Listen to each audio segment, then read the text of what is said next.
आज सुबह नाश्ते में बनेगा कद्दू की सब्ज़ी और गर्मा गर्म पराठे। है ना अच्छा कॉम्बिनेशन।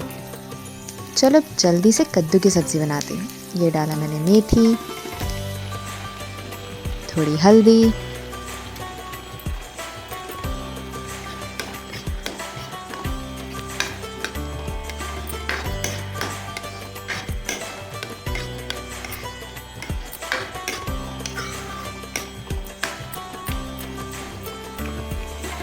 थोड़ा नमक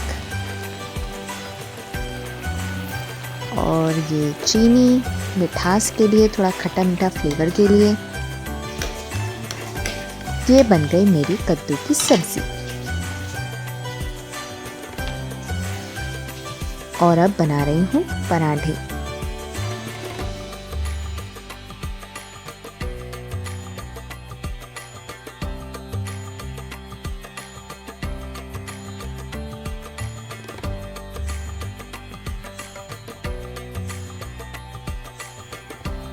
वाह कितना टेस्टी है, मुंह में ही पानी आ रहा है देखकर।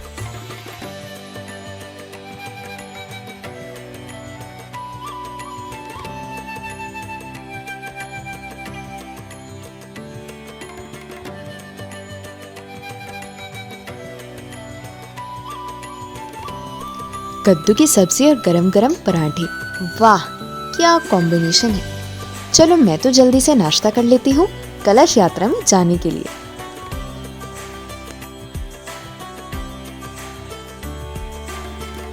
क्योंकि कलश यात्रा में शामिल होने वाली सभी महिलाओं को पीली साड़ी पहननी थी, तो मैंने भी यहाँ पर पीली साड़ी निकाली है।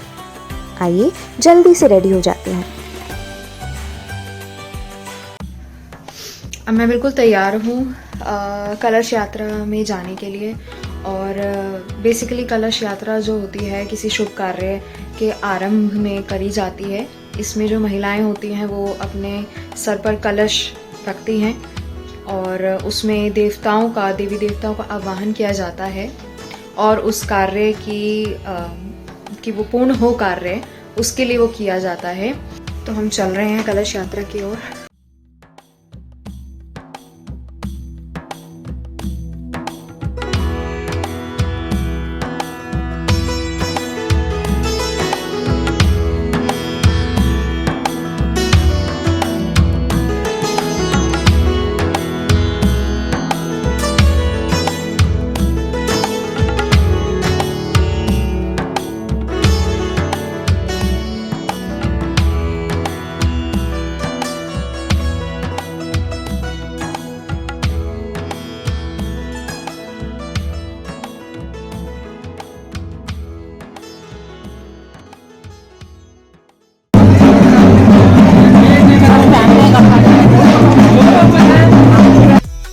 और यहाँ आप मम्मी को कहते हुए सुन सकते हो कि गढ़वाली महिलाएं नथ पहनती हैं।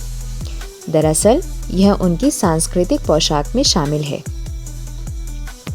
उत्तराखंड की पारंपरिक पोशाक में महिलाओं के लिए घाघरा, चोली, आंगड़ी और पिचौड़ा यानी कि ओढ़नी शामिल है, जो रंगीन और कढ़ाईदार होती है। शादियों, त्योहारों या किसी महत्वपूर्ण पर्व पर पीली ओढ़नी, जिसको पिचौड़ा कहते हैं, और पारंपरिक आभूषणों में नथ, गुलूबंद महत्वपूर्ण होता है। नथ को विशेष रूप से गढ़वाल और कुमाऊं क्षेत्रों की महिलाओं के द्वारा पहना जाता है। यह एक पारंपरिक नाक का आभूषण है। इसका ऐतिहासिक और सांस्कृतिक महत्व गहरा है।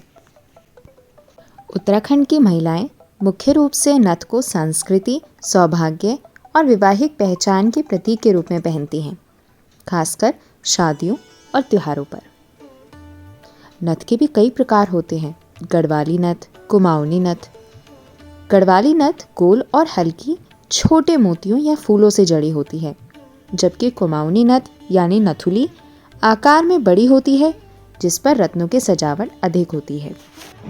कलश यात्रा में हिस्सा लेने की मुझे एक अलग ही खुशी थी, क्योंकि ये मेरी पहली कलश यात्रा जो थी। कलश मैंने बेशक नहीं लिया, लेकिन यात्रा में हिस्सा तो बनी। हमारी कलश यात्रा का शुभारंभ मंदिर के प्रांगण से हुआ और फिर आया दूसरा पड़ाव, जहाँ पर व्यास जी रहते हैं, यानी कि उनका घर। संतोष खंडूरी जी यानी हमारे व्यास जी। सभी श्रद्धालु जन सम्मान पूर्वक उन्हें लेने के लिए उनके घर पहुंचे। यहाँ पर मम्मी मुझे बता रही हैं कि व्यास जी का घर आ गया है। उत्तराखंड की संस्कृति को देखकर बहुत ही अच्छा लग रहा था। बड़ी बड़ी नथ पहन रखी थी महिलाओं ने और बहुत ही सुंदर गीत गा रही थीं। व्यास जी को सम्मान पूर्वक लेने के पश्चात हमारी कलश यात्रा ने आगे की तरफ प्रस्थान किया, यानी कि आखिरी पड़ाव कथा स्थल।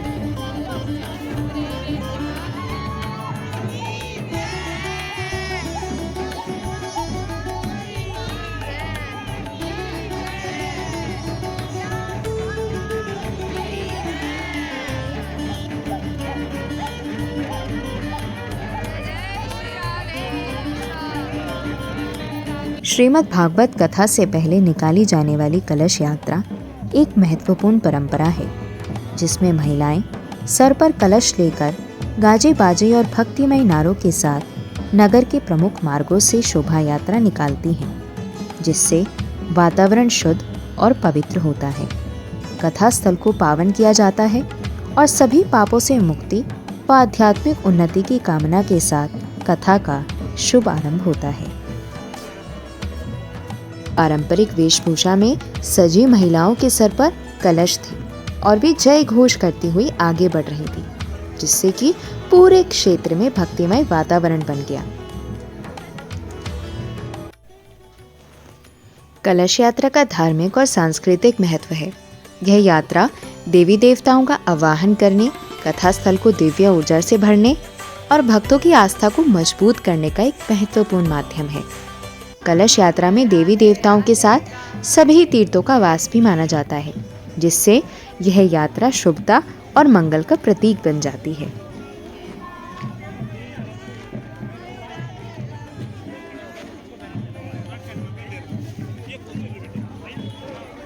बीच बीच में हमारी कलश यात्रा रुककर व्यास जी का खूब सम्मान कर रही थी।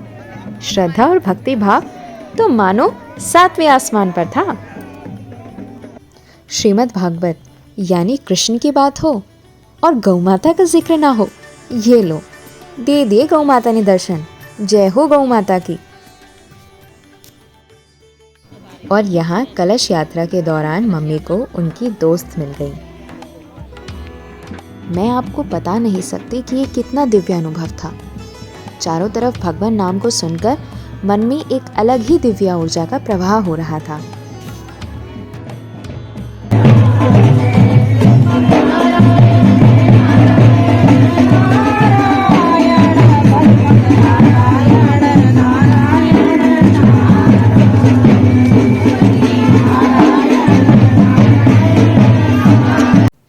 फिर हमारी प्यारी चीना दीदी और गोलू ने हमें ज्वाइन किया।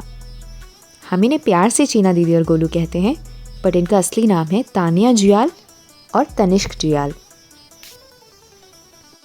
तो सबसे पहले कलश यात्रा की स्टार्टिंग में मम्मी और मैं थी, उसके बाद मम्मी को उनकी दोस्त मिली और फिर एंड में हमें चीना दीदी और गोलू ने ज्वाइन किया। हम सब एक साथ मिलके कथास्थल की तरफ आगे बढ़ने लगे। फिर हम पहुंचे मंदिर, यानी कि आखिरी पड़ाव जहां पर कथा होने वाली थी।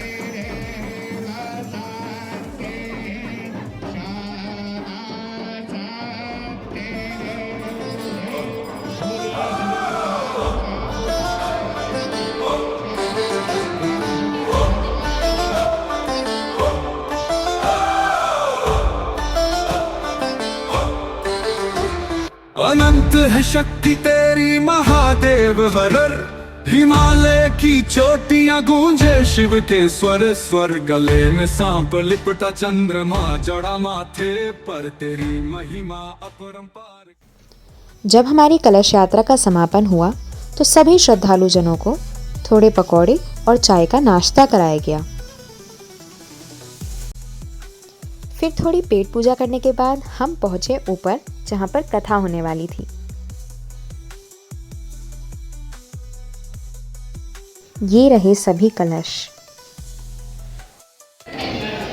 यहाँ पर कथा होगी। सारे कलश यहाँ रखे हैं। समय भी हो